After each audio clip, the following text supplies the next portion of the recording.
चुने क्षेत्र हो। उहाँ आफै आन्दोलनकारीहरूको लागि आफै गाडी चलाउँदै अगाडि बढिराख्नु भएको छ। हामी दुर्गा प्रसादसँगै अगाडि बढिरहेका छौँ। यहाँ निकै ठुलो मात्रामा युवाहरूको उपस्थिति देख्न सकिन्छ। निकै ठुलो मात्रामा युवाहरूको उपस्थिति, प्रहरीको बार तोडेर दुर्गा प्रसाई आफै अगाडि बढ्दै हुनुहुन्छ। प्रहरी घेरामा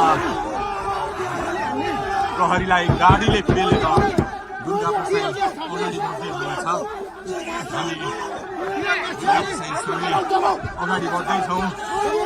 जहाँ कसैले रोक्न सक्ने अवस्था छैन, कसैले प्रहरीलाई दुर्गा प्रसाई पेलेर अगाडि बढिराख्नु भएको छ।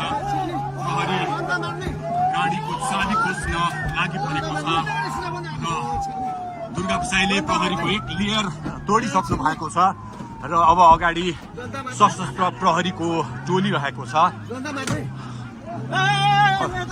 उहाँ अगाडि बढिराख्नु भएको छ। यो गाडीमाथि प्रहरीले अन्धाधुन्दा लाठीचार्ज गरिरहेको छ। तपाईँ देख्न सक्नुहुन्छ दुर्गा प्रसाईको गाडीलाई प्रहरीले रोकिराखेको अवस्था। उहाँले यो